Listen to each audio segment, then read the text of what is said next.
Bueno, el objetivo de esta ponencia es revisar el trabajo de animación de Guadalupe Sánchez Sosa desde el enfoque historiográfico, pensando si la animación puede pensarse como una forma de discurso sobre algún momento del pasado y por lo tanto si puede analizarse desde la historiografía. Para la Asociación Internacional del Cine de Animación, la CIFA, los hechos que aparecen en el cine de animación tienen lugar por primera vez cuando son proyectados en la pantalla. Para David Borwell, la animación es cualquier proceso mediante el cual se crea un movimiento artificial. Según Giancarlo Bendazzi, el cine de animación es el resultado de una colaboración de instrumentos y técnicas diversas y diferentes del registro automático. Y para Eric Campos, la animación consiste en presentar al espectador la ilusión de movimiento por parte de un objeto inanimado, por ejemplo, una silla, arena, un florero o bien una ilustración, teniendo un principio realmente básico, el cual consiste en una serie de fotografías o ilustraciones, una diferente a la anterior, que al ser reproducidas a una determinada velocidad, producen la ilusión de movimiento.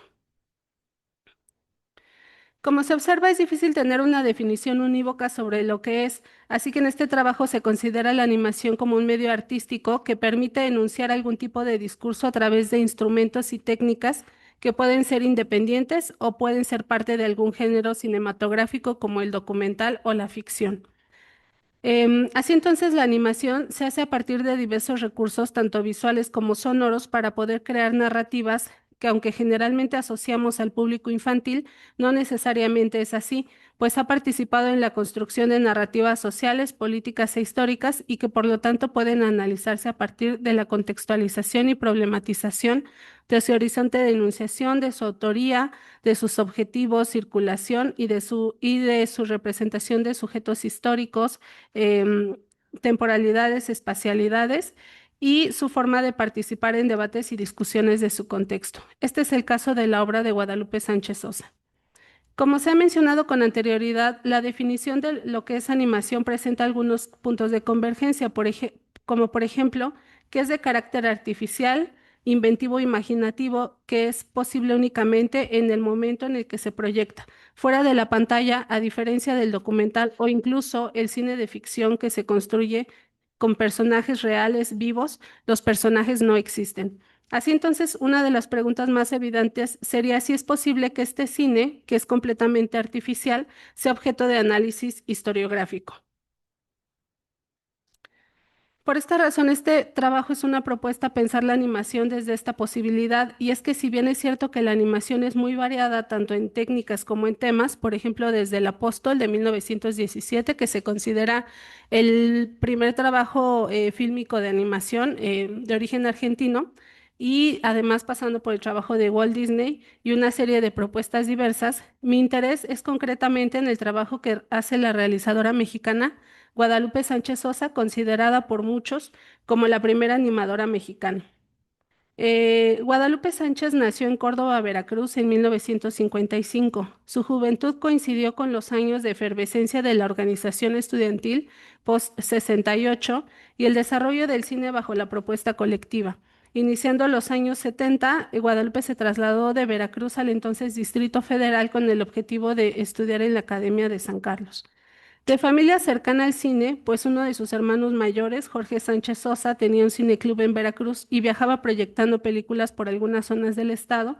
Jorge Sánchez, posteriormente, ya radicado en la capital del país, fue parte del cineclubismo y sería fundamental en la circulación y distribución de cine alternativo, independiente y de otras partes del mundo, fundando junto con José Rodríguez la productora y distribuidora Zafra. En aquellos años se vivían algunos momentos claves para entender la relevancia de la animación. Primero, San Carlos estaba en un proceso de renovación en su plan de estudios y en segundo, el contexto post-68 hacía que los estudiantes de cualquier escuela tuvieran la intención de ser parte del cambio que se necesitaba en el país desde cada una de sus distintas trincheras. La militancia se trasladó a varios frentes, entre ellos el arte y el cine. Este fue el ámbito en el que Guadalupe se formó. Aunque en la Academia de San Carlos no se estudiaba cine, sí fue el lugar en el que se originó la primera experimentación con la animación, resultado de un ejercicio escolar. Carlos Bustamante, uno de sus profesores, la instruyó sobre la manera de animar dibujos, primero en papel bond, luego en acetato ya que en aquellos años era la técnica más usada. Resultado de su primer ejercicio escolar nació La Mentirosa de 1975. Cortometraje hecho de manera, como señalo, experimental, pues no había ninguna experiencia en este tipo de trabajo, no solo para Guadalupe Sánchez, sino para las mujeres en general, pues aunque ya en México se hablaba de los inicios de la animación desde los años 30, esta se desarrolló como un área completamente masculina. El corto muestra una breve secuencia de una mujer desnuda sobre un sofá, el cual está musicalizado con la canción que le da el nombre, La Mentirosa de Alberto Beltrán. Era una época en la que al trabajar con este tipo de materiales implicaba todo un trabajo artesanal, desde cortar las hojas de acetato, dibujar sobre ellos, pintarlos y fotografiarlos para darles vida. En este primer ejercicio de poco más de un minuto, es una muestra de la potencia discursiva de la animación en combinación con otros elementos como la música, por ejemplo. En este primer corto, Guadalupe recurre a la utilización del cuerpo femenino, tradicionalmente objeto de la mirada masculina, que lo ha construido para ser observado de manera pasiva. Y para increpar esta mirada, con un solo gesto al final del corto, la mujer que observamos no solamente es observada, sino que al final responde. Podríamos avanzar, René. No traigo el corto. Ahí no veo. ¿Me puedes seguir? Gracias. Bueno, no traigo el corto, aunque es breve, de un minuto. Solamente traigo un acetato, una imagen, em, pero es como en una fracción de segundo pasamos de la mujer observada a la mujer que responde, ¿no? Y bueno, este primer ejercicio sirvió de inspiración para que la realizadora incursionara en este ámbito. Para Guadalupe, además de Carlos Bustamante, la influencia de Norman McLaren fue importante. McLaren fue un animador escocés nacionalizado canadiense que desde el 1943 incursionó en este tipo de cine utilizando técnica mixta de recortes de papel y dibujos. Esta técnica se verá en algunos de los trabajos de Guadalupe. Poco tiempo después, en 1977, hace un nuevo corto titulado Y si eres mujer, con una duración de 6 minutos. ¿Podríamos avanzar? Bueno, ese es el acetato de La Mentirosa y uno más. O sea, de La Mentirosa solo es eso, es la animación del cuerpo en ese mismo espacio. Y por ejemplo, estas imágenes que son como cinco seguidas, son ya del segundo trabajo que se llama Y si eres mujer, que tiene una duración de 6 minutos, el cual también está hecho con figuras planas articuladas. La técnica se llama cutout, que fue pues esta influencia de McLaren que decía hace un momento, y además vemos también el uso de collage. Por ahí, por ejemplo, ahí tenemos ejemplos de collage, de fotografías, de acetatos, de texturas dentro del corto. Em, Es una animación hecha a mano con múltiples recursos visuales para preguntar, o sea, la pregunta central de este cortometraje es lo que diferencia a un niño de una niña, ¿no? Es un corto dedicado a cuestionar la asignación del deber ser de las mujeres desde el nacimiento, por eso es que como el cortometraje inicia con una pequeñita recién nacida, a la cual gradualmente se le van otorgando características pues que son las representativas de ser mujer. Y no solamente crea estas figuras, como por ejemplo la bebé, pues es una creación de Guadalupe, sino que resignifica imágenes que habían sido hechas con otra finalidad y que habían circulado en otros medios. Así, por ejemplo, usa recortes de revistas y periódicos hechos originalmente para difundir este mensaje y que al ser colocados en otros contextos de los que originalmente los producen, adquieren otro sentido. En este caso se evidencia la crítica hecha por Guadalupe a estos discursos, ¿no? Entonces, pues bueno, ahí ya nos pasamos una diapositiva, René. Podríamos regresar a la anterior. Por ejemplo, ¿no? Entonces, recortes sobre todo de estas revistas que son o que estuvieron muy de moda o que siguen estando como eh, muy presentes en cuanto a la construcción de una especie de ideal femenino, pues todo eso lo utiliza Guadalupe para generar otro tipo de discurso. Bueno, al inicio señalé que en la definición más común de la animación, esta se caracteriza por dar vida a cosas, objetos y personajes inanimados y que fuera de la pantalla no existen. El trabajo de Guadalupe nos muestra estos mecanismos mediante los cuales estos objetos adquieren vida. Por ejemplo, aunque vemos a un bebé creado a partir de recortes de papel, coloreados y articulados de manera artificial, se vuelve relevante porque se le inserta un audio de un bebé llorando que pues Guadalupe hizo esta grabación afuera de un DIF y después lo insertó en el corto, creando así una sensación de realismo en la animación. Este trabajo, que nació como otro ejercicio escolar, fue difundido por la distribuidora Zafra, que decía hace un momentito, pues es una creación de su hermano, y recibió una invitación a asistir al primer Festival de Cine Independiente de La Habana en 1979. Y si eres mujer, representa un momento significativo del arte independiente y colaborativo de los años 70, pues desde La Mentirosa, que se trata de ejercicios hechos de manera experimental y colaborativa, implica un trabajo conjunto dentro de la escuela, dentro de la relación con otros grupos artísticos y demás. Y es importante mencionar que este material de Y si eres mujer fue incorporado a otra producción de los mismos años en el documental Mujer así es la vida, dirigida por Armando Lazo y que fue producida por el Taller de Cine Octubre y el CUEC en 1980, ¿no? O sea, sí es un material que posteriormente tuvo otra circulación. Después, Guadalupe se unió al entonces ya formado colectivo de cine exclusivamente de mujeres, el colectivo Cine Mujer, y con este colectivo colaboró en otros documentales aportando su trabajo de animación. Este es el caso de Es Primera Vez de 1981 y Vida de Ángel del 82. Para el caso de Es Primera Vez, siendo un trabajo que documenta la primera vez que mujeres procedentes de distintas organizaciones y de distintos lugares del país se reunieron en el Distrito Federal para tratar de establecer lazos y discutir los caminos a seguir para una organización de mujeres.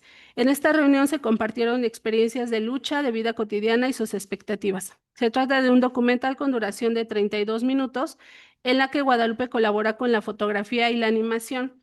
Este documental cuenta con un fragmento de duración de 1 minuto en el que a través de esta técnica de cutout que mencionaba hace un ratito, se representa la importancia del trabajo colaborativo entre mujeres. Una de ellas explica a las documentalistas que es importante unirse y dice, somos como gallinitas que estando aisladas somos despojadas, pero si nos juntamos podemos defendernos.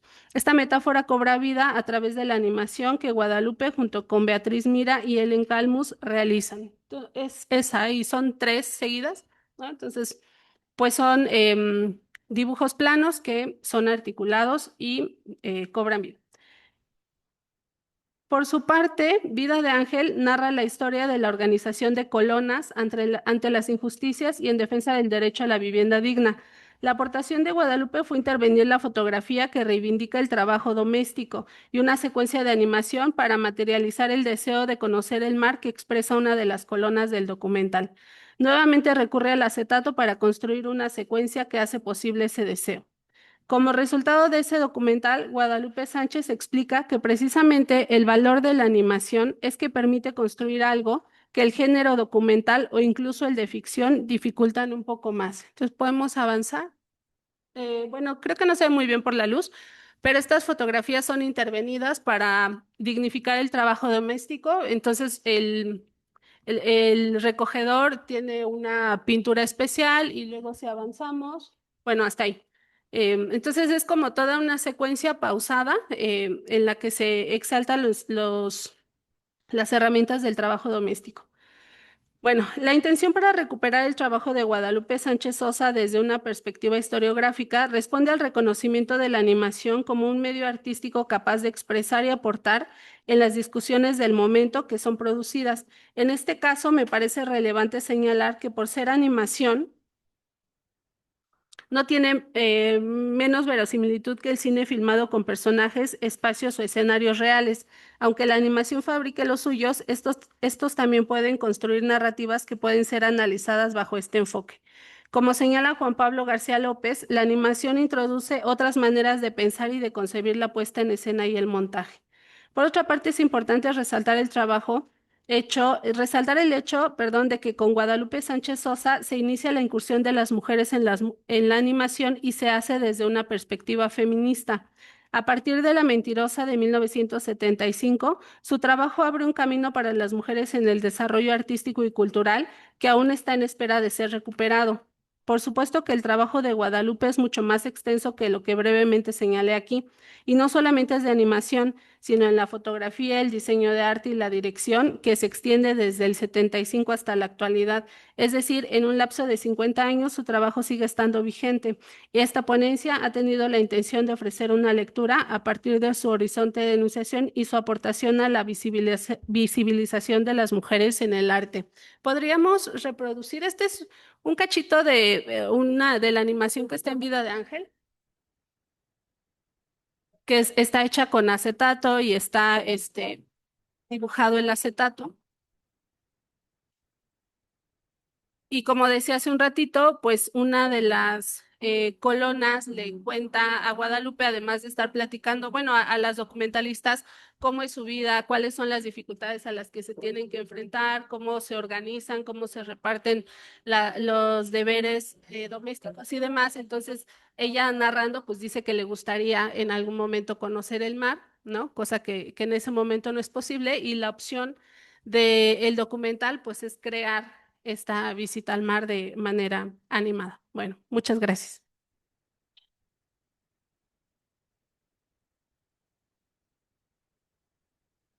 Muchas gracias. Qué bueno que cerró con una animación porque nos habíamos quedado con las ganas de ver así lo que había sido la aportación de la persona que usted estudió. Muy bien, pues vamos a continuar con Janet Aurora Negrete Alvarado, de aquí de nuestro posgrado de Huamascapozalco, y ella nos va a presentar el trabajo Escribir desde las márgenes, las crónicas de Rosario Castellanos publicadas en Excelsior.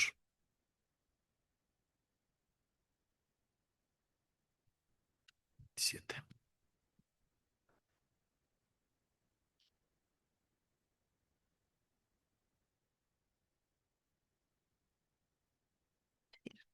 De mucho aprendizaje y de escucharnos entre todas y todos. Y justo cuando yo envié esta sugerencia de ponencia, pensaba un poco en, pues al final, en la reflexión del encuentro mismo, que tiene que ver, pues al final con la inteligencia artificial, los textos y demás. Y yo pensaba justo como en este proceso de digitalización que hay con, pues creo que como estudiantes, como academia, al final sabemos cómo esa circulación de documentos y demás. Y bueno, en ese proceso de digitalización y de recuperación y de acceso a estos documentos o a fuentes y demás, a mí justo me llamaba mucho la atención pensar en mi propio proceso al final de investigación que tuvo que ver con las crónicas de Rosario Castellanos publicadas en Excelsior. Cuando yo comencé a hacer esta investigación, eh, me di cuenta o llegué a digamos, a la compilación que hizo Andrea Reyes de las crónicas de Rosario Castellanos. No, parece que no están todas porque han encontrado otras publicaciones en investigaciones en varias, pero digamos, tiene una recopilación suficiente, que son 345 crónicas y que están dentro de dos tomos ahora publicados por el Fondo de Cultura Económica. Entonces, bueno, la verdad es que ha sido como es un mar de crónicas, ¿no? Pero pese a ese esfuerzo que hizo Andrea Reyes por recopilar, por al final sumar estas crónicas publicadas por Rosario Castellanos en Excelsior, hay como dos cosas que a mí me llaman mucho la atención, que tiene que ver con que primero Andrea Reyes, pues al final en esta compilación, de alguna forma descontextualiza la fuente, ¿no? Y luego en otro momento Andrea Reyes lo toma como un artículo periodístico. Entonces, bueno, justo en este contexto, la idea, y yo creo que un poco la historiografía como disciplina, pues tiene ese ejercicio de hacerse las preguntas de dónde viene la fuente, cuál es el contexto, cuál es al final el periódico, dónde está escribiendo Rosario Castellanos estas crónicas, ¿no? Tú las ves y están al final, pues sí, aisladas. Y en ese sentido, la intención de esta ponencia es analizar esas publicaciones no solo como obras literarias, sino como textos que responden a un formato y a una forma de enunciarse específica. ¿Me puedes ayudar con la siguiente? Eh, es decir, mirar dichas publicaciones desde la perspectiva historiográfica permite evidenciar dos elementos que considero importantes. Uno, la tensión que produce pensar un texto desde el medio en el que originalmente fue producido, entiendas el periódico, así como su dispositivo y temporalidad. Y el dos, digamos como el segundo nivel de reflexión historiográfica, es que esa forma de escritura en Rosario Castellanos permite identificar las maneras en que la autora interpreta y se asume como agente sociohistórico. Las crónicas de Rosario Castellanos operan entonces como documentos historiográficos en la medida en que se problematicen que corresponde a un género estilístico particular, y que este género es además un recurso de enunciación del que la autora se vale para reflexionar el contexto sociopolítico del que pertenece y que también fue publicado originalmente en un periódico, lo que condiciona el contexto que las motivó, su formato y las maneras en que pudo haber sido recibido.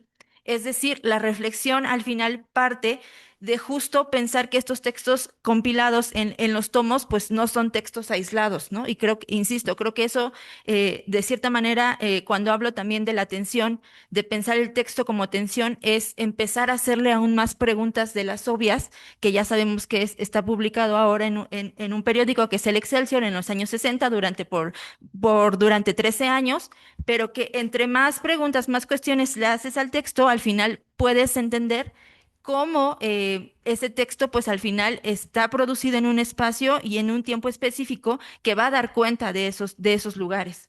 Y bueno, estos justos son los tomos que tiene Andrea Reyes. Tiene otros artículos, pero son en estos dos, o sea, digamos, tiene otros hallazgos de Rosario, pero en estos se encuentran todos los hallazgos de Excelsior.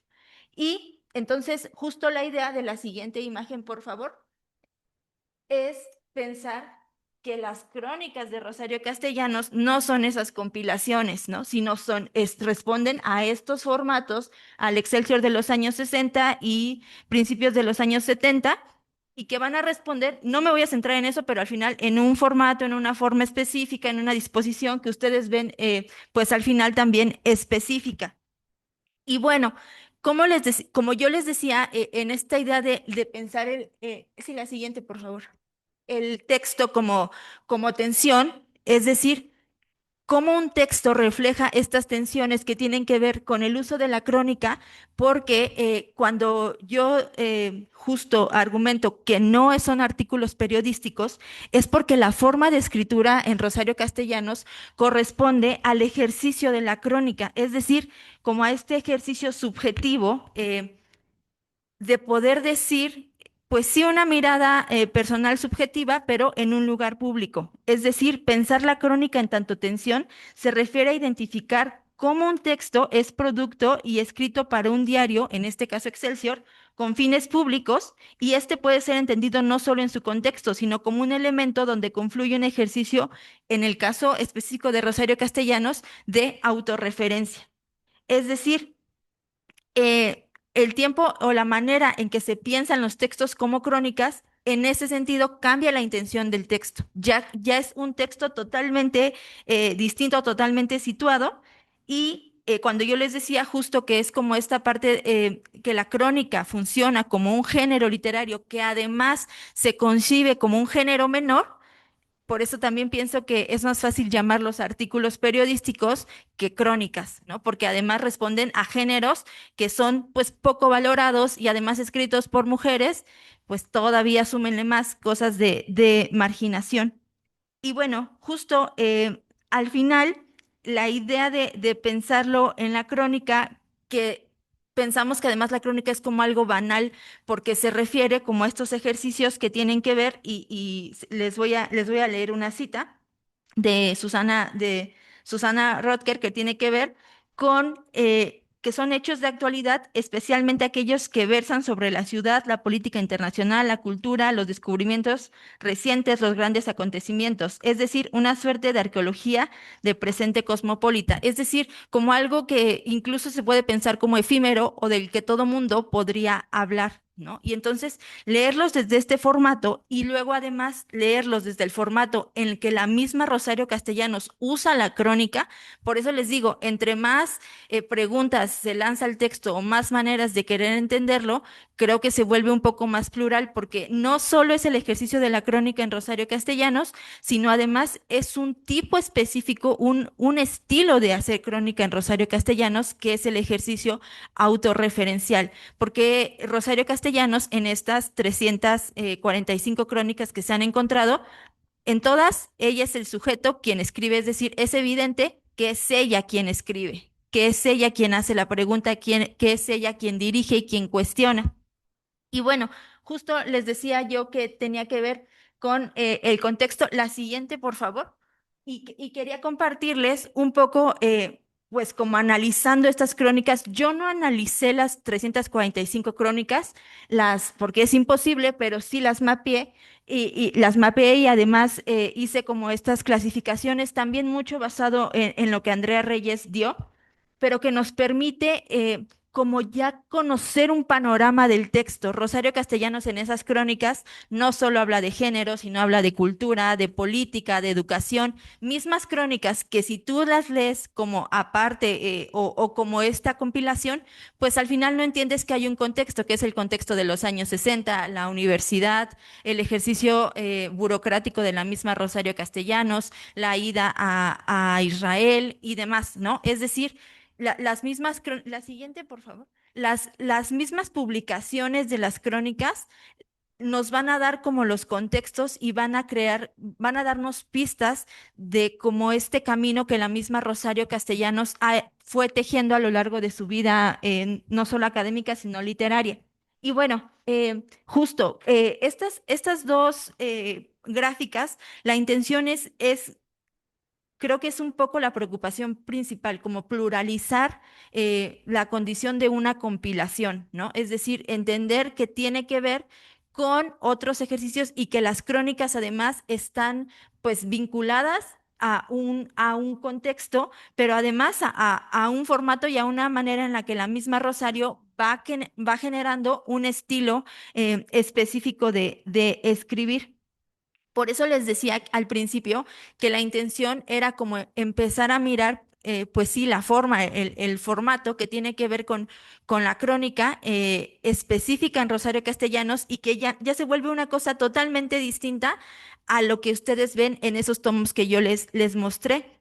Y que además, cuando tú estructuras o piensas más el texto como tensión, la siguiente, por favor, que es parte de lo que yo hice con las crónicas de Rosario Castellanos, pues es empezar a diseñar maneras en las que coinciden o en las que su discurso va coincidiendo, en este caso con un marco teórico, pues que se basa en la autorreferencialidad y en la construcción de agencia de un sujeto que en un espacio público comienza a decirse para sí misma, pero a decir a los demás cómo quiere que la leamos, ¿no? Además, Rosario Castellanos, como les dije al inicio, en sus crónicas está todo el tiempo presente, pero hay crónicas específicas donde es muy evidente que Rosario Castellanos es el eje articulador de digamos, de esas 2, 3 páginas que son las crónicas y que van a dar cuenta al final, insisto, de pensar o de la importancia de la disciplina historiográfica de pensar un texto como lugar, como espacio de producción, como también creación de espacios simbólicos de poder decirse o de poder autofigurarse. Y pues bueno, la idea también, al pensar en estas dos tensiones o dos momentos de tensión donde ya, digamos, se problematizó o la intención es problematizar todavía más el texto, solo traje una pequeña frase como un poco para entender. Es una crónica de Rosario Castellanos que está escrita voy a cerrar con esto.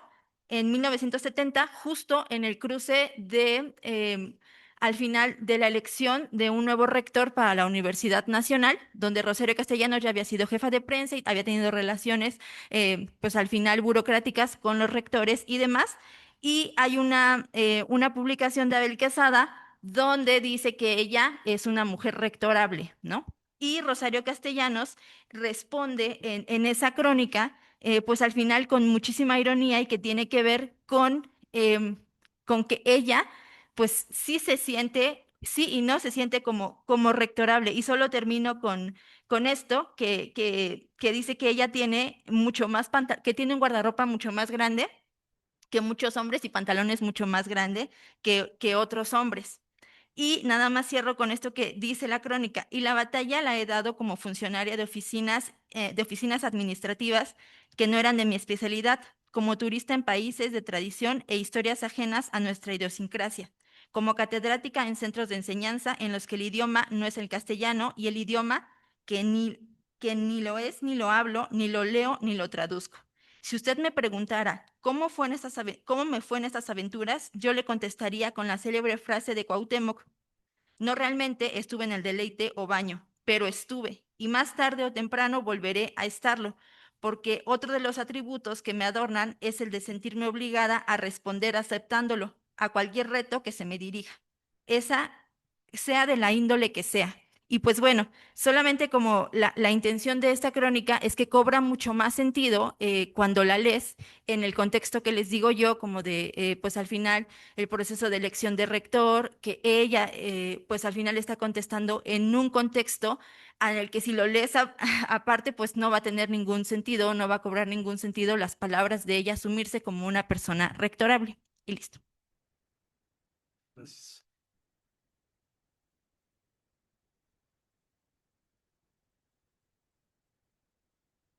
Perdón por ser el malvado de la mesa, pero eh, les pido que se ajusten a los tiempos, ¿sí?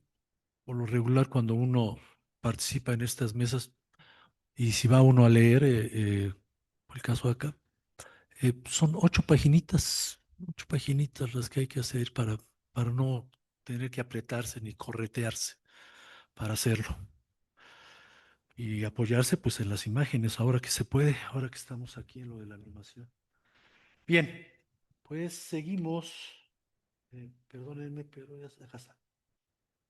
Vamos ahora con Jaime Bermúdez Carreño, que nos visita desde la Universidad Industrial de Santander y nos va a presentar el trabajo Narrar la historia en la era de la cibernética. Buenas tardes. Muchísimas gracias por permitirme participar en este evento y dar mi ponencia. De antemano les pido disculpas por el tono de mi voz. El cambio de clima tal vez no me recibió muy bien cuando llegué a Ciudad de México.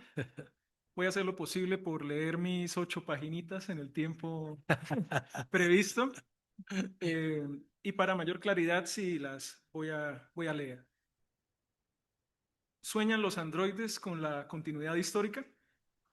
Parece contrario a la labor de quienes escriben historia preocuparse por discutir el futuro.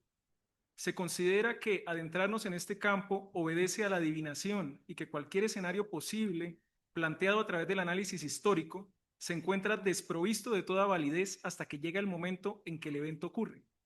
Sin embargo, estudiar el tiempo acelerado actual nos ayuda a analizar la historia reciente, mientras que abordar la relación de la cibernética con la historia nos permite estudiar la nueva natividad digital que absorbe todo el contenido documental y nos ha llevado a una primera gran era de la abundancia de la información. El futuro de la escritura de la historia está marcado por el reto de qué hacer con esta información y, en últimas, qué hacer con la cibernética como un todo. Esta ponencia sostiene que el auge de la cibernética ha transformado radicalmente la noción humana del tiempo, alterando también su percepción del pasado y con ello la necesidad misma de escribir historia. Siguiente diapositiva, por favor. Presentamos ahora 3 ejes temáticos con los que se construyen los argumentos que refuerzan la tesis central de esta ponencia. El primero, el propósito tradicional de la escritura de la historia y la noción humana del tiempo sin la intervención de la cibernética. El segundo eje temático es el auge de la cibernética, el antivitalismo y la poshumanidad. El último eje temático tiene que ver con la visión del pasado para las generaciones del futuro y la escritura de la historia en una era de la abundancia de la información bajo una perspectiva del tiempo trastocada por la cibernética. Finalmente, presentaremos conclusiones que sustentan la tesis central. Siguiente diapositiva. Bien podría la historia alejarse de los márgenes humanos del tiempo. Para Norbert Díaz, la percepción del tiempo es algo exclusivo de la humanidad. Sin embargo, afirma que la experiencia humana de lo que ahora se llama tiempo ha cambiado en el pasado y sigue cambiando en el presente. Para que exista una necesidad de escribir historia, debe haber una noción del tiempo. Escribir historia es un grito desesperado hacia el futuro. Es nuestra manera de darle un significado al presente, pero también de prepararnos para no hacer parte del olvido. Somos ingenuos como humanidad. Pensamos que no seremos olvidados nunca, que se nos recordará por esto o por lo otro.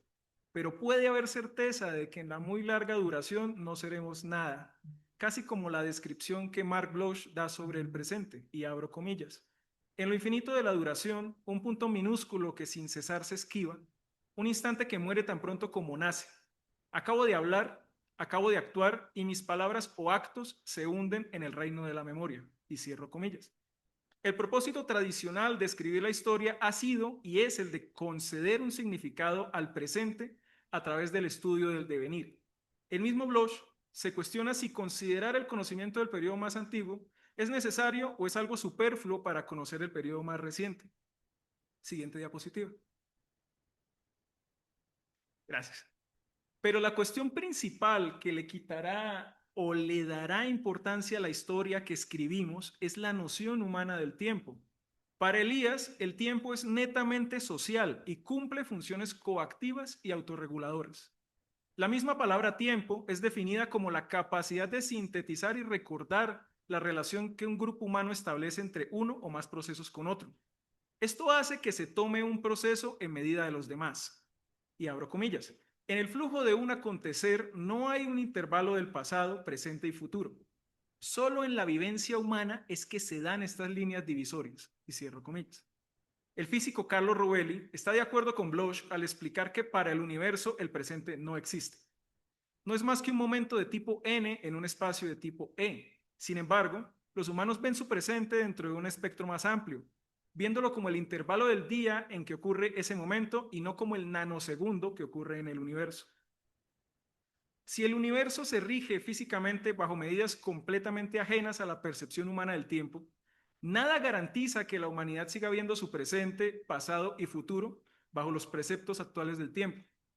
Un tiempo terrestre que podría terminar siendo irrelevante para la futura humanidad.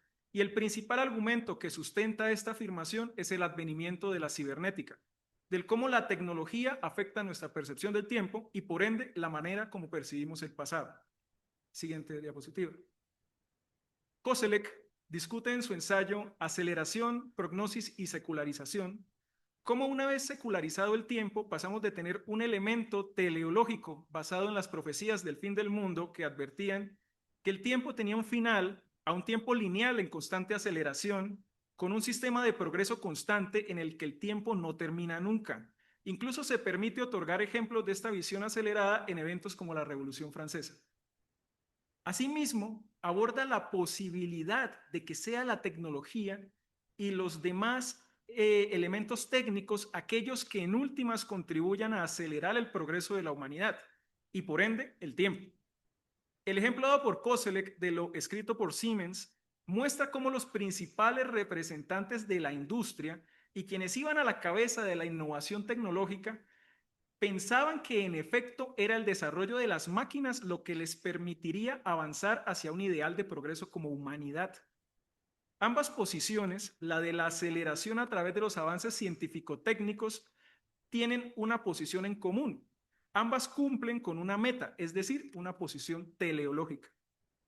Entonces, hacer historiografía en un mundo acelerado y afectado por la cibernética es un reto especialmente complejo. pues no tenemos posibilidad de comprender las implicaciones del entendimiento del tiempo de quien nos leerá a futuro, y además podríamos estar siendo anacrónicos con la comprensión del tiempo de nuestro mismo pasado. La percepción alterada del tiempo afecta a la narrativa histórica, dándole nuevas percepciones y significados a lo que ya está escrito y alterando enteramente lo que está por escribirse. Precisamente, esta ponencia no pretende predecir qué va a pasar en torno al aumento de la cibernética y la manera como esta altera y acelera la noción humana del tiempo. Lo que se pretende es plantear un escenario, dadas las perspectivas actuales de la aceleración, en que la historia escrita se verá afectada por una distorsión humana del tiempo a causa de la cibernética y de cómo podría abordarse este problema desde diferentes perspectivas. Siguiente diapositiva, por favor. Norbert Wiener acuñó el término cibernética en 1948 para agrupar la comprensión de la sociedad a través del estudio de los mensajes y las facilidades de comunicación, dándole una preponderancia a los mensajes entre máquinas y humanos. Humanos y máquinas y máquinas y máquinas. Para Wiener, la cibernética es el lenguaje con el que podía organizarse la entropía, la cual representaba el caos de la información no organizada, viendo religiosamente a la entropía como el demonio y a la cibernética como una deidad opositora. Esta conexión con la teoría general de los sistemas termina relegando al ser humano a meramente información, un mensaje que se transmite a través del lenguaje y que es interpretado y procesado. Esta reducción del ser humano a información es la base por la cual se sustentan los discursos de poshumanidad y transhumanismo. No solo la vinculación de las máquinas con los humanos modifica la percepción del tiempo, como pudo demostrar Wiener, sino que además el discurso cibernético ayuda a sustentar la posición teleológica de Koselleck, donde la tecnología contribuye a la aceleración y la aceleración mejora la tecnología. Esta visión en que el ser humano y la máquina tienen una relación simbiótica trae consecuencias para nuestra propia humanidad. Mark Fisher dice que no debe concebirse lo orgánico como lo opuesto a lo inorgánico, en el sentido de que la humanidad posee una capa interior y una capa exterior, sino que debería verse lo inorgánico como un pliegue de lo orgánico. Usando estos conceptos, Fisher asocia al vitalismo, el deseo por la vida, contra el antivitalismo, la pulsión de muerte, indicando que uno está plegado sobre el otro y en cierta manera la cibernética es lo orgánico plegado sobre, es lo inorgánico plegado sobre lo orgánico de la humanidad. Otros autores como Nick Land afirman que el ser humano ya no es la protagonista de la historia y la continuidad de la humanidad se encuentra relegada a uno de los posibles resultados o outcomes de un sistema complejo. Siguiente diapositiva, por favor. Si la humanidad ya no es la protagonista de la historia, debe pensarse si habrá historia más allá de la humanidad. La narrativa de la historia puede estar permeada por los conceptos de transhumanismo. La única posibilidad en que la humanidad pueda resistir la aceleración presentada por Koselleck es evolucionando. Resistir un tiempo acelerado por la cibernética involucra una nueva clase de humanidad. O nos convertimos en cyborgs o dejaríamos de existir.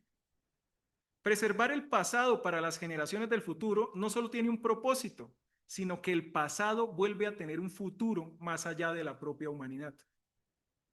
Hasta ahora hemos discutido la posibilidad de que las máquinas alteren la noción humana del tiempo, de que aceleren el devenir histórico y de que este devenir acelerado busque la creación de una posibilidad transhumana que pueda resistirlo. La escritura de la historia obedecerá entonces en este escenario a una justificación de la idea de progreso tecnológico y la narrativa de la historia se ajustaría para significar esto. En palabras de Orozco, y abro comillas, toda historia, por más de que haya sido escrita y registrada, debe reescribirse una y otra vez. Cierro comillas. Siguiente diapositiva. Nuestra generación actual está viviendo la primera era de la abundancia de la información. No solo la humanidad se mezcla con el hardware de las máquinas, sino que interactúa con las nuevas inteligencias artificiales, alimentándolas y más que todo vive involucrada constantemente con lo digital. Las fuentes digitales pueden ser más efímeras que las físicas, más sujetas a modificaciones, sobreescritura y cambios. Datos tan abundantes que se torna imposible determinar la relevancia de una fuente y tanta información sobre un mismo hecho que se torna humanamente imposible contrastarla toda. Este es el reto actual para hacer historia y en cierta medida es nuestra responsabilidad abordar este problema ahora mismo. Pero precisamente ese es el riesgo, de que un pasado ultra preciso traído a nosotros a través de la cibernética caiga en el mero registro de datos, una especie de cadena de bloques pasados sin descripción alguna desde el presente, pues el tiempo acelerado no lo permite, restándole significancia al análisis crítico de la historia, relegándola a una labor meramente de registro.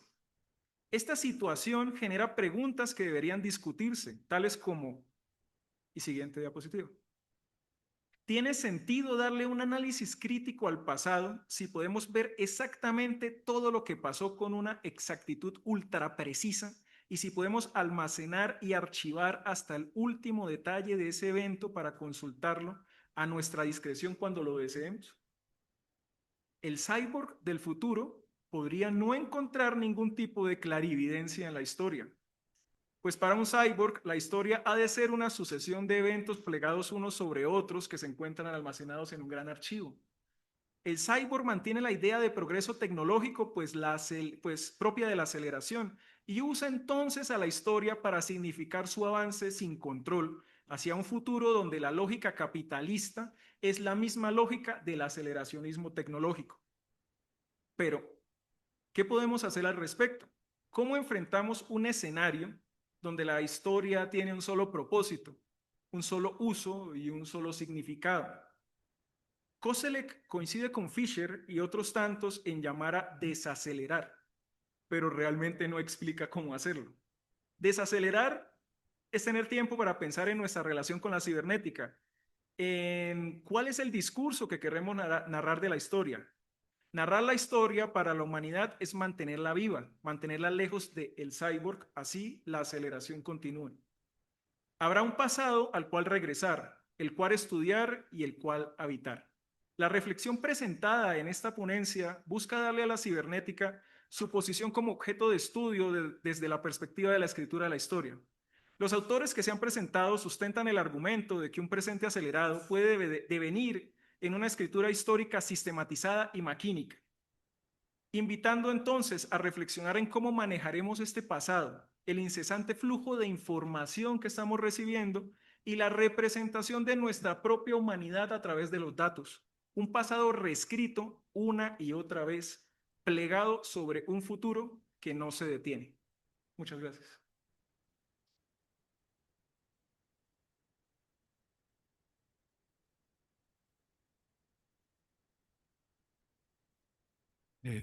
Muy interesante la imagen que puso usted de el individuo en un paisaje de capas geológicas para ver lo chiquito que somos, ¿verdad? Me acuerdo mucho de que pues, la geología fue la que terminó con la Biblia. El desarrollo de la geología en el momento en que las eh, cantidades de años que daban de existencia de la humanidad, la geología dijo, no, es que esto existe desde antes, ¿no? Desde antes totalmente. Muy bien, pues cerramos con Rodrigo Gómez de Araujo, de aquí de Huamas Capozalco, con cultura, política, mercado, performance musicales de los Rationals Max en Brasil del siglo XXI. Gracias. Bueno, así como ya fue anunciado ahí, mi ponencia se titula Cultura, Política, Mercado, Performances Musicales de los Racionais MCs en Brasil del siglo XXI. Bueno, voy a hacer esa exposición en dos partes. No primero quiero hablar un poco de la dinámica cultural del siglo XXI, que se me hace que es muy distinta de la dinámica cultural que nos presentaron Norma y Aurora. Está muchísimo más cerca aquí de una dinámica que nos habló Jaime. Y en un segundo momento voy a hablar ya específicamente de los Racionais MCs. Ah, Bueno, me interesa especificamente a intersecção dessas três categorias, ¿no? Cultura, política e mercado actualmente. E, bueno, agora, em el siglo XXI, temos uma dinâmica política mm, com já poucas perspectivas de cambio, ¿no? Já não é como no siglo XX, já não creemos em uma revolução que vai cambiar o mundo, infelizmente, pero así es. Ah, e nesse momento temos uma produção cultural que se ha desarrollado cada vez mais em la intersecção de los medios e al público. Aí, hay un cruce.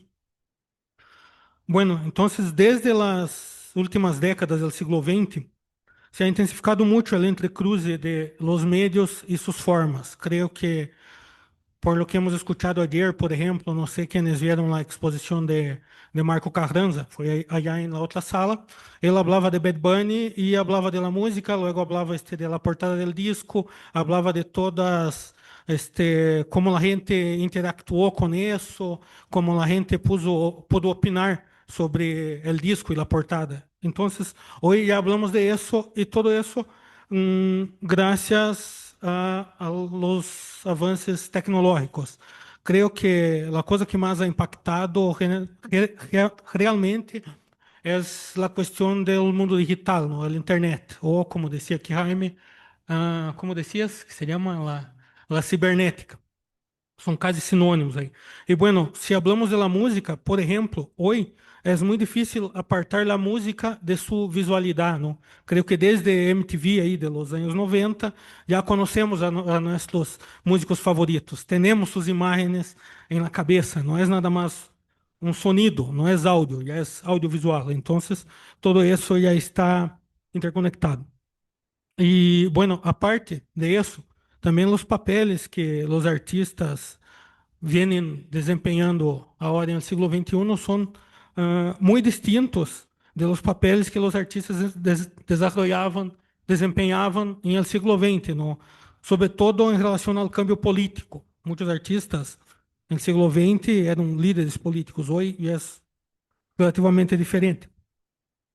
Bueno, y hoy los artistas se ven también frente a la necesidad de usar los mismos recursos del mercado, ¿no?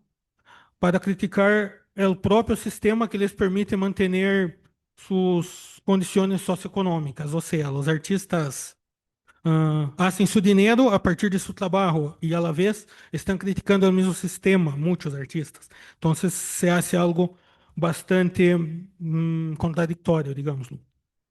Pero essa é uma condição muito atual. Bueno, y hoy también una cuestión es que las discusiones políticas, como las críticas a la situación actual, ya no escapan a esa lógica de la producción cultural. Ya no hay como huir de eso, digamos.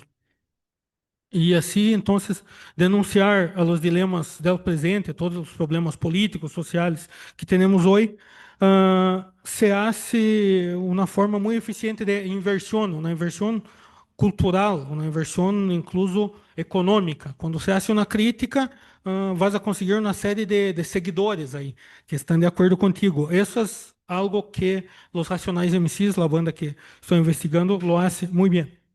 Bueno.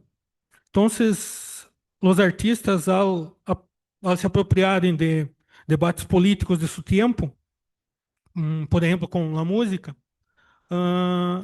logran, logran tener un espacio social, no conquistan ese espacio social, se posicionan políticamente y con eso también tienen una clase de publicidad muy efectiva, ¿no? Con determinado público.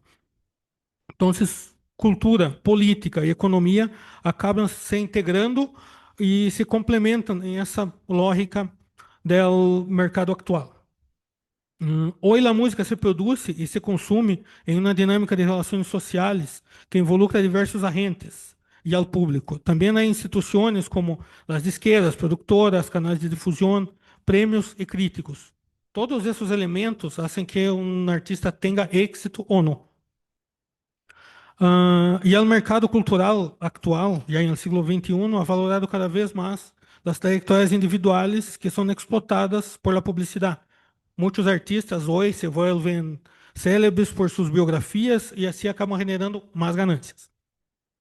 Bueno, Também uma coisa bastante importante é a tecnologia atual, no que exerce um papel fundamental em toda essa lógica publicitária.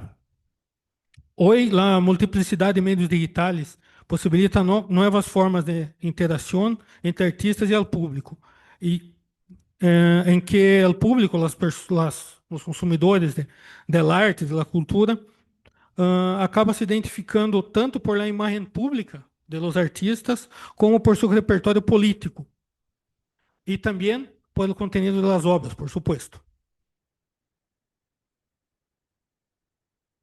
Bueno, y en ese sentido, la actuación en las redes se volvió un eficiente medio de difusión también. Abordar discusiones políticas y sociales urgentes atrae mucho la atención del público y promueve a los artistas, acaba catalisando las ventas de su producción cultural. O sea, al debatir los problemas políticos de hoy, los artistas, no solo los músicos, estoy hablando de una manera muy general del arte, los productores culturales acá, acabam conquistando espaços e privilégios sociais, não? Acabam logrando ter essa difusão de que hablan e as pessoas los escutam. E mais allá de las redes, los medios digitales, também a partir de sua relação com instituições, não? Como a academia, as disqueras, os prêmios que ganham, esses músicos passam a ter muita visibilidade no cenário cultural. Es eso que les posibilita difundir sus perspectivas políticas personales y ponerlas de un modo ya público. Entonces, las trayectorias construidas por músicos acabam consolidando-se através de interacciones con otros agentes del medio cultural. E isso les permite um posicionamento social que les genera ganâncias, possibilitando um estilo de vida em que a música ocupa um papel a la vez cultural, econômico, político e social. Bueno, agora já vou passar aqui ao estudo de los Racionais MCs, ¿no? Bueno, e para analisar como a dinâmica de produção cultural, especificamente la musical, se vai apropriando de debates políticos e ganha espaço no mercado cultural, eu elegi abordar então a trajetória político-cultural do grupo de rap mais famoso, como dizem, mais importante do Brasil, que são os Racionais MCs. O grupo conta com uma trajetória em que supieram aproveitar a los medios desde mais ou menos 3 décadas, estabelecendo diálogos com instituições, agentes culturais, ampliando assim seu alcance. Muito mais allá da música, hoje ocupam espaços acadêmicos, livros, plataformas de streaming, por exemplo. O caso desses músicos exemplifica a interrelação atual entre essa produção artística, as redes mediáticas, a política e o mercado. Dentro da especificidade de seu gênero musical e do contexto nacional brasileiro, os Racionais MCs han abordado problemáticas sociais muito atuais, desde a desigualdade social hasta questões de racismo.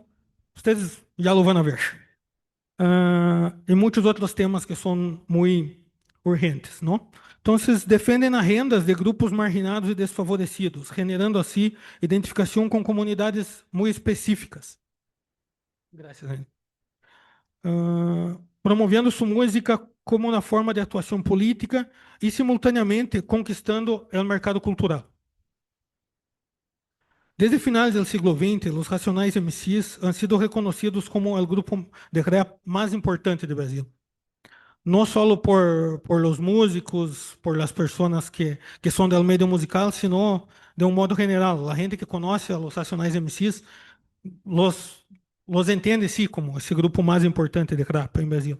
Principalmente depois receberam o prêmio Video Music Brasil de MTV como o melhor clipe musical e maior audiência com o video Diário de um Detento de 1998.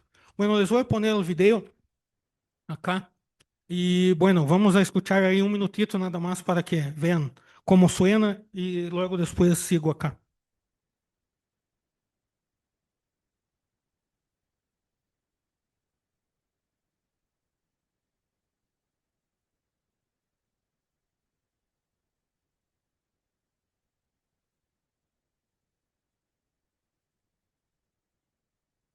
São Paulo, dia 1º de outubro de 1992, 8 horas da manhã. Aqui estou mais um dia, sob o olhar sanguinário do vigia. Você não sabe como é caminhar com a cabeça na mira de uma HK, metralhadora alemã ou de Israel, estraçalha ladrão que nem papel.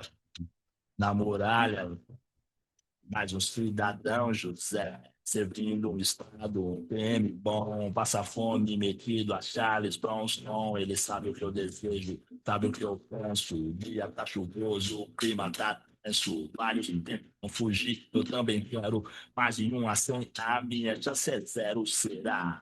Que Deus ouviu minha oração, será? Que o juiz aceitou a apelação? Manda um recado lá pro meu irmão, se tiver usando droga, tá ruim na minha mão. Ele ainda tá com aquela mina. Pode ver, moleque, a gente vendo. Tirei um dia menos ou um dia mais. Bueno, les dejo el video y sigo hablando porque si no, no me alcanza el tiempo. Bueno, este es el video que ganó el premio de mejor audiencia y el mejor video de 1998 en MTV Brasil. 20 anos depois deste vídeo, em 2018, o álbum de que saiu este vídeo, o álbum se chama Sobrevivendo no Inferno, ¿no? Sobrevivendo em El Infierno. Também foi publicado em livro e editado por Companhia das Letras, que é a editorial mais importante do Brasil de nosso siglo, ¿no? Então, lograram um reconhecimento muito grande a partir disso. No sei se vocês logram entender por lo menos um pouquinho de lo que dizem, mas você vê que articulam muito despacio, hablan de uma maneira muito lenta, muito clara, muito óbvia. Você vê muito bem que é um discurso político. A parte da música também é um lo-fi, não? Essa coisa muito lenta com um beat. Então, tem muito claro este posicionamento. Queremos fazer a música para que a gente se la entenda. Então, sua mensagem é muito clara. Bueno, a partir de 2020, este livro que salió a partir del disco, ¿no? Se volvió una lectura obligatoria para ingresar en una de las universidades más importantes de Brasil, la Universidad de Campinas.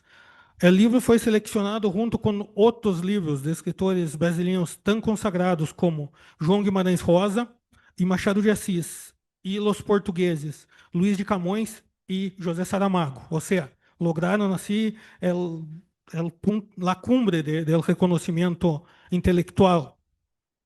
As letras desse disco de 97 abordam temas como racismo, violência, desigualdade social, e assim narram experiências e expectativas de jovens marginados das periferias, sobretudo afrodescendentes. Bueno, em 2022 também se divulgou internacionalmente a trajetória do grupo através de um documental que está em Netflix, chamado Racionais MCs, das ruas de São Paulo para o mundo. Não recordo como se chama cá em México, mas está em Netflix. Também, em 22, a mesma Universidade Estadual de Campinas invitou a los 4 raperos para uma classe magistral em humanidades, ¿no? Eles fizeram o primeiro dia de classes allá. Em el evento, ao comentar a trajetória sociopolítica do grupo, o músico KLJ declarou, eu cito, penso que melhoramos, fuimos pulindo a função social que sigue sendo a ser música, mas também há muitos outros frentes. Nós outros generamos outras formas de apoiar, de compartilhar e desarrollar-se. Não só socialmente, mas também financeiramente. O dinheiro é muito importante para poder cambiar as coisas. Então, mantenemos a mesma função social, pero de um modo mais elaborado, mais sofisticado e mais inteligente. O dinheiro é muito importante. Admite sem ingenuidade o DJ. Reconhece seu papel social de músico, a la vez que entende sua função política. KLJ entende a necessidade de conquistar espaços sociais e que para isso há que integrar-se à lógica comercial. Sua declaração expressa a consciência de entrecruzamento entre o arte, a actuação social e o mercado em la atualidade. Ok, ya voy cerrando acá entonces. Bueno, la popularidad política del grupo se ha volvido tan grande que desde los años 2000 Los raperos han participado en las campañas presidenciales del Partido de los Trabajadores, pero siempre haciendo críticas. Llega a ser un espetáculo bonito ver como personas con traje están acompañadas de raperos con gorras, y su atuendo muy particular, ¿no? Bueno, en 2020, por ejemplo, el líder del grupo, se llama Mano Brown, estuvo en la campaña del PT y hizo críticas severas a la actuación del partido. Aún así, fue aceptado, como la gente lo aplaudió, aunque estuviera criticando el partido que lo invitó ahí. Hoy, Mano Brown es responsable por uno de los podcasts más populares de Brasil. Se llama Mano a Mano y ha entrevistado al presidente Lula en 2020 y en aquel momento fue el podcast más escuchado en vivo de toda la historia. Nunca habían escuchado tanto un podcast en vivo. Hoy creo que ya fue superado, no sé, pero en aquel momento sí. Bueno, la repercusión alcanzada por los medios puede ser uma conquista para diferentes objetivos, muito mais allá de promocionar produtos culturais, ¿no? Temos o potencial do arte como instrumento de integração política e social, e creio que o caso dos Racionais MCs me parece muito exemplar de como a interrelação de produção cultural, os meios e o mercado pode resultar em um cambio sociopolítico. Gracias.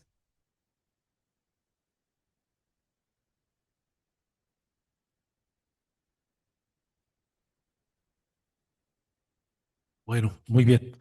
Pues vamos a pasar a la segunda y última parte de la mesa, que son los comentarios, las preguntas por parte de ustedes a los ponentes. Y yo les voy a pedir a los camaradas que vayan anotando la que va dirigido a cada uno de ellos. Vamos a preguntar a ver quiénes quieren opinar algo al respecto y para quién es la pregunta de los ponentes, para que ellos vayan tomando nota de ello y al final tengan para que anotes. ¿Tú también necesitas? Ah, ¿tienes? Ok. Muy bien, entonces a ver quién. Pues en primer lugar quiero felicitar a las y los integrantes de esta mesa. Um, Mi pregunta, guión reflexión, se dirige al compañero de la Universidad de Santander, pero no puedo leer tu nombre desde acá. Entonces, lo que estamos viendo aquí son formatos, por ejemplo, como la crónica, que es elaborada por una persona de carne y hueso, y hay un formato que, como diría también Susan Rothka, que es como una especie de prisma que fusiona muchos discursos de su época para presentarlos de una perspectiva um, subjetiva, y de esta forma asigna sentido al acontecer histórico. Entonces, me pregunto si regresamos a Norbert Wiener y pensamos en la comunicación entre el ThinkPad y el iPad. Dos máquinas se comunican entre ellas sobre la historia. ¿Dónde queda la categoría del sentido de la historia? Porque cerraste, Jaime, ya veo tu nombre, Jaime, cerraste la intervención con una alusión a un archivo que se genera en creciente aceleración. Pero, ¿dónde queda el ser humano en esta propuesta transhumanística? ¿Existe todavía la necesidad de sentido en esta forma de historia? ¿Qué sentido tendrá la historia para algún receptor? ¿Hay necesidad de un receptor en el cual se genere acaso algo como resonancia de estos acontecimientos del pasado, ¿no? Porque me parece también frente a la aceleración, debe haber como algo donde repercute, resuene, donde haya resonancia. ¿Dónde quedaría entonces esa instancia que asigna sentido a la historia en esta propuesta transhumanística? ¿O sería una cuestión de una comunicación de dos máquinas o un millón de máquinas entre sí? Gracias. ¿Alguien más?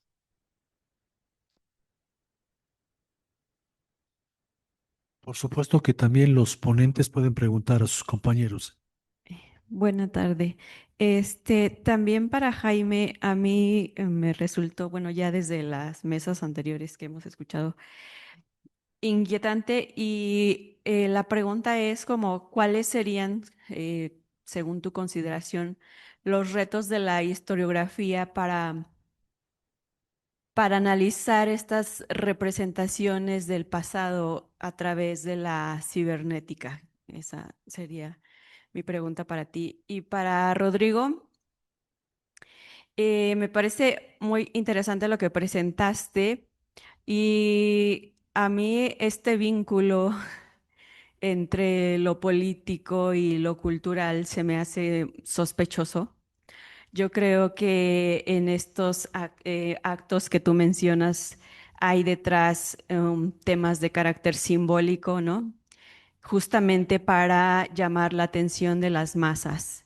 ¿Qué me podrías responder tú respecto a eso? Y para la compañera que no veo su nombre, pero que habló de Rosario Castellanos.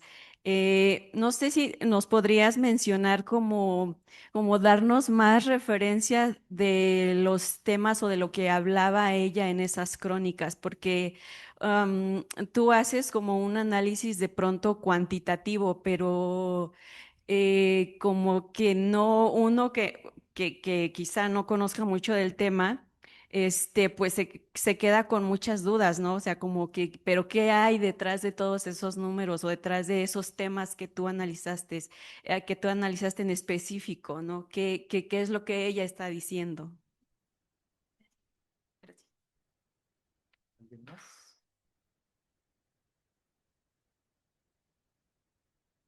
Hola, buenas tardes. Esta pregunta es para el doctor Rodrigo. Es sobre el grupo brasileño.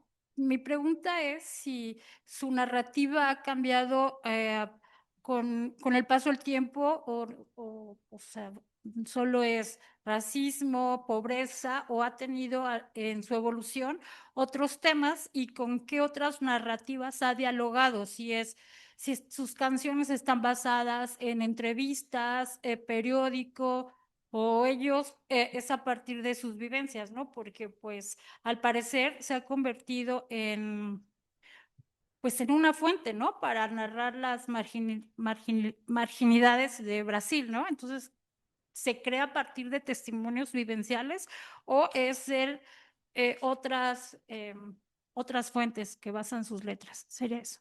Gracias.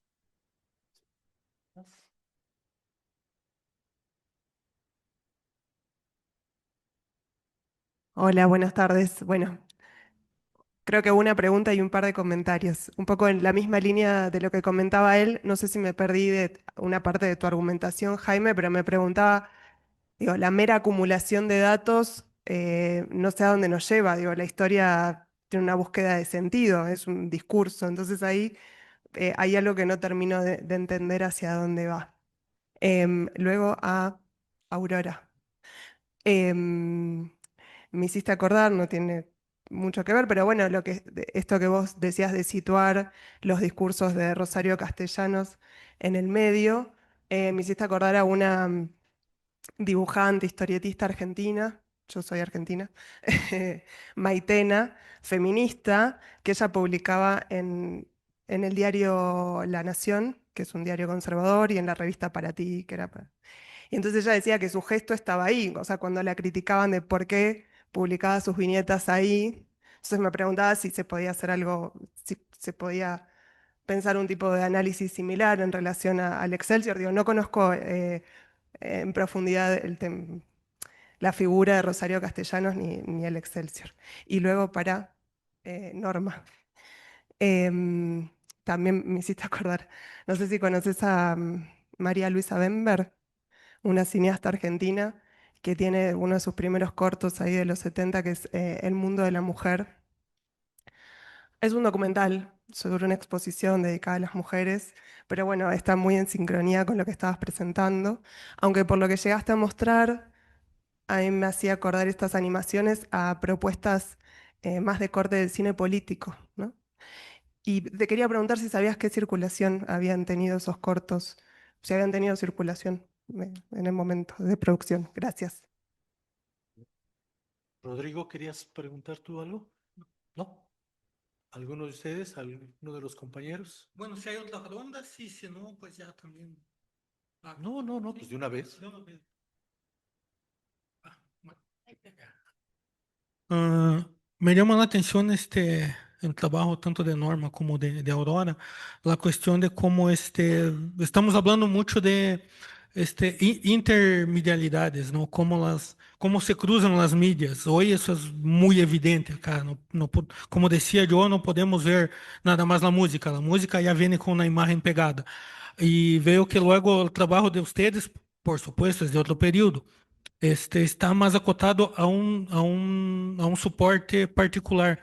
Me gustaría preguntar si ustedes, durante sus investigaciones, han visto cruces con otras mídias, no sé, el periódico, con las artes plásticas, en tu caso, no sé cómo sería, ¿va? Bien. ¿Alguien más? Bueno, yo a ti te quería preguntar de, perdón por decirlo así, pero en esta moda de trabajar a las mujeres, ¿no? En la que estamos metidos, eh, esta recuperación de esta autora que tú haces, ¿es más sobre esta moda por ser mujer? Porque uno ve los trabajos en términos estéticos, etcétera, eh, y uno dice, Blancanieves había pasado hace 40 años y aquí en México estamos haciendo estos dibujitos, ¿no? Me acordé mucho de las revistas que nos daban de chavitos en los años 60, en donde las animaciones por medio de las paginitas, iba uno pasándolas y se hacía la animación. Eh, Hubo una continuidad en ese trabajo que ella innovó, que ella hizo al respecto y cuáles han sido los avances en ese sentido en términos de estética, en términos de discurso sobre la mujer, etcétera, que pudiera ser que repercuta en la actualidad.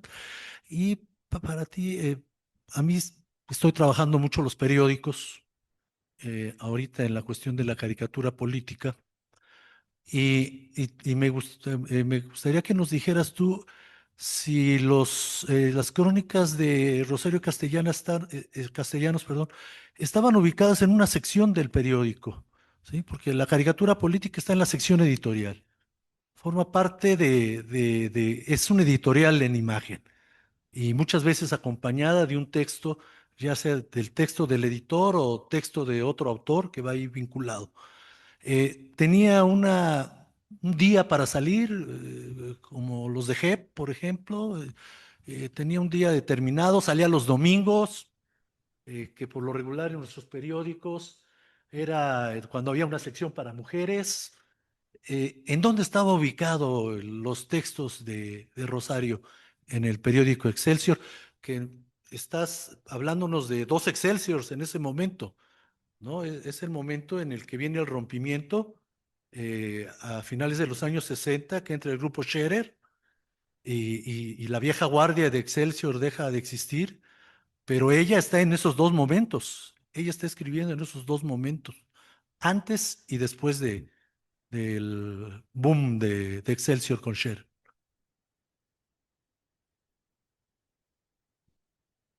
¿Nadie más?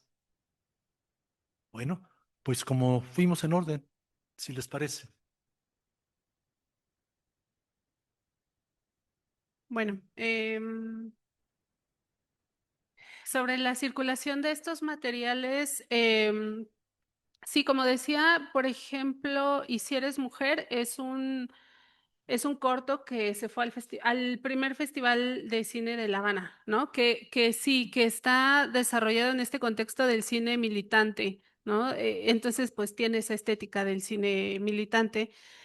Y circuló pues en estos circuitos independientes. Por eso también mencionaba el caso de la productora Zafra, porque fue esa productora distribuidora que en esos años trabajó con este cine independiente, que tenía entonces estos espacios de exhibición como pequeños festivales, como escuelas, el movimiento cineclubista, ¿no? Que es como de esta etapa. Entonces ahí fue donde circularon, pero de lo que mencioné, pues es, y si eres mujer, es la que pudo asistir a este festival de cine independiente. El otro, como el primero, el de La Mentirosa de 1975, que dura apenas un minuto, o sea, es como el primer ejercicio escolar y que pues ya a partir de ahí la circulación ha estado como muy restringida. Justamente hace un ratito hablaba con una compañera, el viernes se presentó en la Cineteca de aquí, de Coyoacán, una restauración de una película que justamente se gesta en este momento, que se llama No les pedimos un viaje a la luna, y que se proyecta pues por el contexto de los 40 años del sismo de México en 1985, ¿no? Entonces es una película producida por este grupo de mujeres y que fue restaurado y que vuelve a tener otra exhibición, pero justamente en el marco de esta conmemoración, ¿no? Entonces, sí hubo un momento en que estos trabajos tienen esta circulación pequeña y que después se quedaron pues ahí en los archivos y demás, hasta que viene como un segundo momento, y creo que esto tiene que ver con la pregunta del doctor, ¿no? Pues, ¿por qué se recuperan estos temas? Porque también estamos viviendo una etapa de siglo XXI, donde hay una recuperación de todas estas tradiciones, de toda la importancia de la participación de las mujeres en distintos ámbitos, en el cine, en el arte, en la literatura, ¿no? Entonces estamos viviendo como esa etapa que pues hace este efecto de desde este momento observar y tratar de recuperar algo del pasado, ¿no? Entonces este es como otro momento en el que están circulando estos materiales. Pero aún así, yo creo que con la exhibición del viernes en Cineteca es como esa segunda exhibición masiva, porque fuera de eso, pues sí están y se proyectan como en seminarios, en diplomados, o sea, sigue siendo un círculo pequeño, ¿no? Y bueno, pues creo que es relevante este trabajo de recuperación y de digitalización de estos materiales. Y bueno, decía yo, ¿por qué el interés? Pues por el contexto que estamos viviendo, ¿no? En México y en América Latina. En algún momento decía yo, estos temas que tocan estas cineastas, que toca este colectivo, pues son temas que lamentablemente siguen siendo vigentes, ¿no? Como el tema de la violencia, la dignificación del trabajo doméstico, la discusión sobre el aborto, o sea, son temas que siguen estando muy presentes en la discusión actual y que pues se encuentran esa referencia en el cine. Si tiene como alguna repercusión estética, decía yo, Guadalupe abre la puerta, por eso se le considera como la primera animadora mexicana y que su trabajo entra en esta discusión del debate feminista de los años 70, ¿no? Mostraba yo unas imágenes, pues, de rescatar, de dignificar el trabajo doméstico cuando el cine lo que venía haciendo, pues, era prácticamente una nulificación del trabajo doméstico, la figura de la mujer construida desde la mirada masculina, ¿no? Atravesada como por el objeto del deseo masculino sobre la mujer. Y entonces lo que hace este trabajo, pues, es proponer la mirada femenina. Y que sí, precisamente en estos años 70, 80, pues sí generó de repente una crítica severa en el sentido estético. O sea, no en el contenido, sino en el sentido estético, ¿no? Sí, sí, esto realmente es bonito, porque pues también en México habíamos tenido, por ejemplo, la fotografía de Gabriel Figueroa. El cine de los años 40 y 50, pues que sí fue un cine muy lindo y con una propuesta estética impresionante, y luego de repente llegamos a los años 70 y es esto. Pero también es resultado de cómo se está produciendo. Decía yo, es un trabajo escolar producido en la Academia de San Carlos, ¿no? Y que pues si bien no tiene todos los recursos de la industria, pero pues sí tiene esta inventiva, ¿no? Entonces, por ejemplo, decía yo, esta secuencia de la mujer en la playa, y dice Guadalupe, la animación nos permite esto, porque con los recursos como ser estudiante y contar como con pocas disposiciones materiales, pues cómo llevar y colocar a esta mujer en la playa representa un problema, ¿no? Entonces ahí es donde entra la importancia de la animación. A través de la animación se puede hacer. Entonces, sí, claro, Sí, te voy a pedir que seas más cortita. ya solamente termino Sí. con esto. Guadalupe después va a participar o va a crear talleres de animación y ella sigue trabajando. O sea, hace poquito estuvo una película suya también exhibida en Cineteca y recupera un poco del material de La Mentirosa, ¿no? Entonces, por eso, porque los materiales siguen funcionando para las narrativas actuales. Bueno, con eso. Gracias. Sí, entonces, Sí, está entendido, sí. Gracias. Bueno, justo un poco como los temas, sí son 345 crónicas que realmente no estudié, compilé, leí como para entender qué era lo que publicaba y poder clasificar, pero Rosario casi los primeros 2, 3 años habla específicamente de literatura, o sea, de quién publica, qué libro, crítica literaria un poco, y va sumando conforme van... Dura 13 años en el Excelsior y habla sobre cultura, sobre al final como los problemas de México que tienen que ver con el tema de la alfabetización, con la producción de la misma cultura. Tiene además como crónicas muy específicas sobre la intelectualidad mexicana y la manera en que ella se asume como intelectual mexicana de los años 60. Tiene muy fijado el tema de la educación, obviamente, y tiene también temas de género y temas de vida doméstica, porque cuando se va a Israel, la manera de hacer crónica de Rosario Castellanos se enfrasca mucho en la vida privada. Entonces, lo padre también es que al situar el texto, te das cuenta que la crónica, al ser un género subjetivo, por así decirlo, para terminar rápido, eh, digamos que va caminando las crónicas de Rosario Castellanos con el acontecer y en los espacios en los que ella participa, pero le da justo como un carácter objetivo. Y justo en el espacio, digamos, como espacio de acción, el periódico, sí, Rosario Castellanos, como lo mencioné, tiene una manera de hacer crónica que es desde ella, ¿no? Es decir, desde cómo lo mira, pero tiene ejercicios que ella ocupa, digamos, el recurso literario de la ironía para decir y no decir, ¿no? Y un poco cuando Julio Scherer la invita a puros hombres, ¿no? Y a ella en esta, digamos, como en esta nueva ola de Excelsior un poco más plural. eh, y Rosario Castellanos se mantiene. Y ahí nada más justo donde las crónicas en las que sí me dediqué a analizarlas, lo que hago son ejercicios de transgresión a través de la palabra en las que Rosario Castellanos se burla, se asume y un poco también como que dice, yo estoy aquí por ser yo, ¿no? A través de la palabra, es decir, usa la palabra como un ejercicio de transgresión, pero un ejercicio también como para poder darse cara frente a un mundo que pues se entiende como masculino.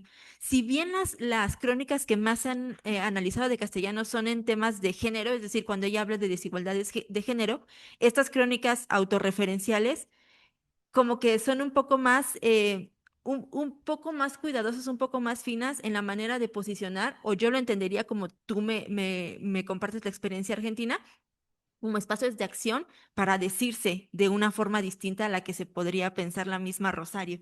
Y un poco si entendí, no sé, creo que más bien que pensar que hace Rosario, creo que como estos vínculos que tiene mucho Rosario es con el cine. Es decir, con que ella, la manera de conocer el mundo o conocer lo internacional es a través del cine. Y hace críticas del cine y narra cuando va al cine y pues mucho, mucho de crítica literaria. O sea, de crítica literaria mexicana, de literatura mexicana, pero también literatura europea. Entonces, creo que es muy interesante. Y solo para cerrar, sí, efectivamente, Julio Scherer en el 63 invita a Rosario Castellanos como parte de esta ola, digamos, plural, para empezar a abrir como la nueva ola de Excelsior, ¿no? Dice él que la invita por ser una mujer que tiene voz propia. Es la única a la que invita junto con todos los otros, digamos, autores que son pues básicamente académicos. Y sí, casi Rosario publica martes, jueves, muy poco los sábados y luego publica algunos en el Diorama de la Cultura. Publica en la página editorial. Junto con todos los intelectuales, digamos, y junto con Abel Quesada, que están ahí sus caricaturas, ¿no? Y que justo, pues ahí es donde tiene, digamos, como todo. Y la manera en que se lee, pues es totalmente distinta como la tenemos ahora en esta compilación, ¿no? Porque es, por ejemplo, página 8, 8A, 10A, 12A. Es decir, las crónicas están separadas. Yo supongo que es con la intención de que sigas leyendo por la disposición del espacio de la misma crónica, pero así está ilustrada. Ella no tiene una sección, a diferencia, por ejemplo, de Ibargüengoitia, tiene sección, pero ella no. O sea, ella no tiene una columna, por así decirlo, no tiene un nombre de la columna, pero tiene esas crónicas, bueno, tiene esa disposición en la crónica. Y a diferencia de ese primer grupo con Ibarreola y demás, que ahorita olvidé, ella sí dura los 13 años, desde que le invita a Scherer hasta pues ya, bueno, se muere y ya deja de publicar. Ujú. Gracias. A ver, va el compañero. Ok, bueno, 3 preguntas. Voy a hacer lo posible por ser breve. La primera pregunta es si para el transhumano o la conversación entre máquinas existe la necesidad de que la historia tenga un sentido. Realmente no, precisamente ese es el problema. La comunicación entre máquinas genera un problema que puede tender a ser grave. Cuando se crean modelos de inteligencia artificial, se utiliza un concepto llamado retroalimentación positiva y retroalimentación negativa, que es un concepto acuñado por Norbert Wiener en 1948. En retroalimentación positiva es cuando tú le entregas información al modelo y el modelo a cambio te provee de mejores datos o datos más precisos o más velocidad. Y retroalimentación negativa es cuando le entregas más información al modelo, pero el modelo, en vez de entregarte mejor calidad de datos, te entrega datos peores. Y esto es algo que ocurre actualmente con la inteligencia artificial cuando ella alucina. Si tú le pides que se invente algo, ella pues se podría inventar algo, pero no va a crear algo nuevo. Y justamente si estudiásemos cómo la conversación entre máquinas pudiese aportar algo de sentido a escribir historia, obtendríamos retroalimentación negativa. Es la misma crítica de cuando un estudiante produce un ensayo hecho con ChatGPT y se lo entrega al maestro, y el maestro, al evaluar ese ensayo, utiliza ChatGPT para evaluarlo. Ahí hay retroalimentación negativa. Eso mismo pasaría si en la posibilidad transhumana el cyborg no estuviese totalmente desprovisto de una visión crítica de la historia y simplemente se limitara a la acumulación constante de datos, que tiene que ver mucho con tu tercera pregunta. Entonces, realmente el escenario que estoy planteando es totalmente negativo, es lo que no debería ocurrir, porque en el transhumano probablemente lo que ocurra, o bueno, lo que se plantea es que la retroalimentación sea negativa, que le quitemos a la historia un sentido, le quitemos la necesidad de darle un sentido a la historia porque simplemente la podemos ver ahí registrada, sobre todo la historia reciente. Creo que más o menos va por ahí. La segunda pregunta es, ¿cuáles serían los retos de la historiografía para analizar las representaciones del pasado a través de la cibernética? Wow, me alegra mucho que hayamos tenido el conversatorio anterior, porque tiene total y completamente que ver con eso. Y en el conversatorio se discutieron cosas súper importantes. Realmente estamos ante un escenario que nos ofrece un montón de retos y problemas para hacer historia. El primero es la sobreabundancia de fuentes. Ian Milligan justamente lo llama la primera era de la abundancia de la información. Tenemos a nuestra disposición una cantidad muy, muy grande de información de los cuales nosotros humanamente posibles no somos capaces de procesar. El segundo problema es lo efímero de estas fuentes, que también lo hablamos en el conversatorio. Las fuentes, en definitiva, son completamente efímeras, pueden cambiar, sobre todo lo que está almacenado en Internet tiende a desaparecer muy rápido o a ser modificado. Niels Brugger habla acerca de los estratos de la web. Y en los estratos de la web, a pesar de que nosotros tenemos visualmente una página web que vemos cuando accedemos a ella, detrás de esta hay una cantidad N de versiones de esa misma página web que se ha modificado. Incluso recientemente se vio la noticia de que hackearon el Internet Archive para modificar cosas que decían en las noticias del 9/11 en Estados Unidos. Modificar pequeñas piezas de texto para que el discurso que se había dicho en ese entonces coincidiera con ciertas cosas que ocurrieron en la campaña política de Donald Trump. Si nosotros podemos modificar la web de esa manera, y aparte de eso podemos eliminarla, ¿cómo vamos a hacer para historiar los pasados 30 años y los próximos 50? Es un reto grandísimo. Podríamos perder toda la información. Y bueno, listo, estamos archivando algo de esa información, pero no toda. ¿Dónde está lo que está en las redes sociales? ¿Dónde está lo que está en la prensa independiente? ¿Dónde están nuestros correos electrónicos, las comunicaciones internas de personas que son históricamente relevantes? Todo eso puede tender a desaparecer. El tercer riesgo es la propiedad de las fuentes. Y este creo que es una cosa que alcanzaron a discutir en el conversatorio pasado, y es, ¿quién realmente es dueño de lo que es digital? Y esto es un problema complejo. Si ustedes escriben en Google en este preciso instante, en inglés para que salga Who owns the Internet, ¿quién es dueño del Internet?, van a encontrarse una noticia de principios de este mes de septiembre, donde indica que el 67% de los servicios en la nube de todo el mundo le pertenecen a 3 compañías: Google Cloud Services, Microsoft Azure, y el tercero es IBM. ¿Qué ocurre cuando la cantidad de todo lo que está almacenado se concentra únicamente en 3 proveedores? Que si uno falla o uno por alguna razón quiere desconectar de Internet esta información, pues simplemente se va a perder. Aparte de eso, los proveedores de información son privados. Ustedes que pues probablemente quienes tienen mi edad o son mayores que yo, se acuerdan cómo solía ser el Internet antes, y si lo comparan con el Internet actual, es muy diferente.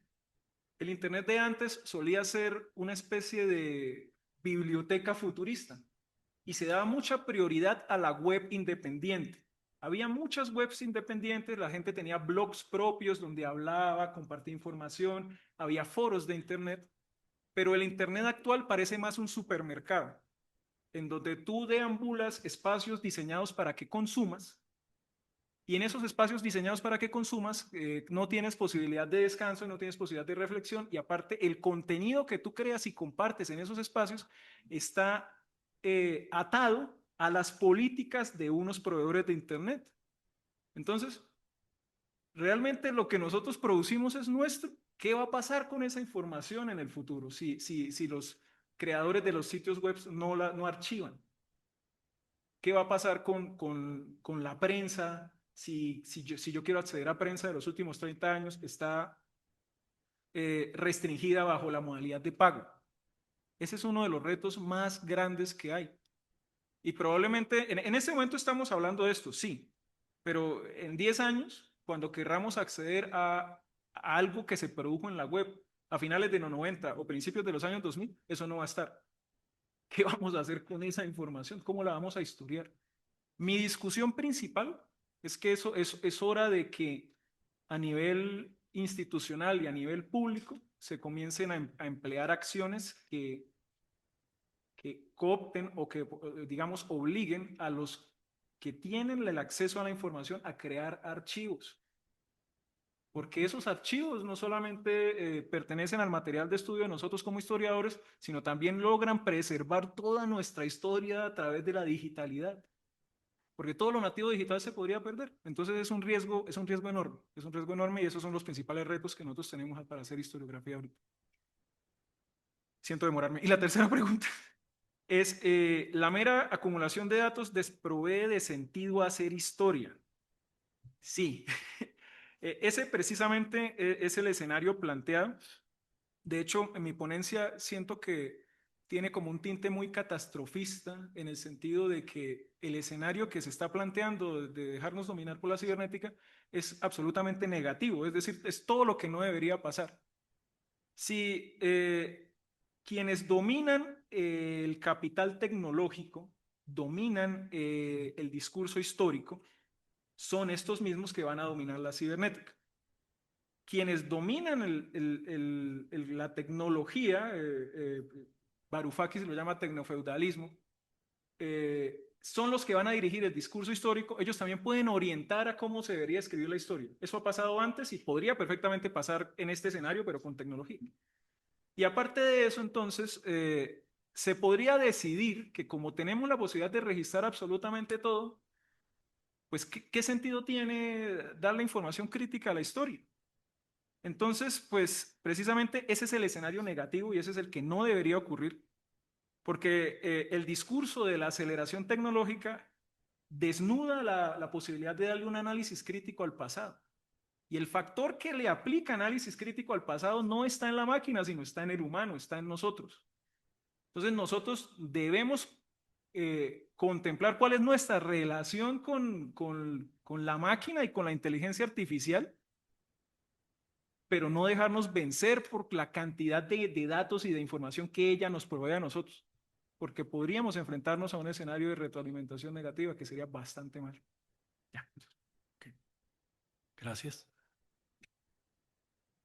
Bueno, me queda complicado hablar después de Jaime. Creo que es como una ruptura muy grande acá de temas. Bueno, primero la pregunta de Virginia. Bueno, tú dices que ve muy sospechoso la relación entre político y cultural. Yo no diría sospechoso, yo diría culpable. Creo que sería muy ingenuo separarlos. Creo que cultural, político. No por casualidad, mi exposición se llama Cultura, Política, Mercado. Creo que está todo muy ahí enredado y nosotros como investigadores tratamos de separarlo porque nos queda más práctico, o no sé, porque nos hacemos flojos a lo mejor, pero yo creo que no, está todo muy unido ahí.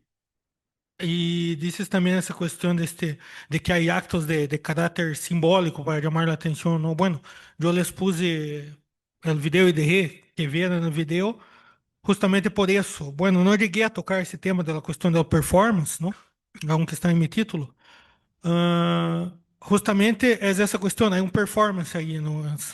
Esos músicos tratan de mostrarse de determinado modo, o público tiene que verlos de determinado modo, ¿no? Se ve esos músicos, se ve que son afrodescendentes, están ahí junto con los detenidos. Solo en ese video solo hay 4 personas que no son detenidas, son los 4 músicos. Todos los demás son de hecho detenidos, lo hicieron en un presidio. A lo mejor han visto una película que se llama Carandiru, es una película brasileña. Bueno, se hizo en este presidio antes que hubiera la chacina que hubo allá y todo. Entonces, acaba siendo también un registro histórico de eso. Entonces, hay un performance ahí, hay una intencionalidad. No lo hacen así, bueno, sería chido grabar con la gente de la cárcel. No, no. Hay una intencionalidad muy clara de hacer eso, que es dar visibilidad a una parcela de la población que está totalmente marginada, ¿no? Y lo que tratan de decir es, mira, nosotros también somos humanos, aunque estamos acá en la cárcel, si nos equivocamos, si la regamos o como sea, pero somos humanos. E hay várias partes do vídeo aí que se mostra as pessoas aí em seu cotidiano, aí na cárcel, e se vê, não sei, que recebem visitas e coisas assim, não? Não se vê muito que sejam bandidos, senão pessoas que estão em uma situação extremamente precária.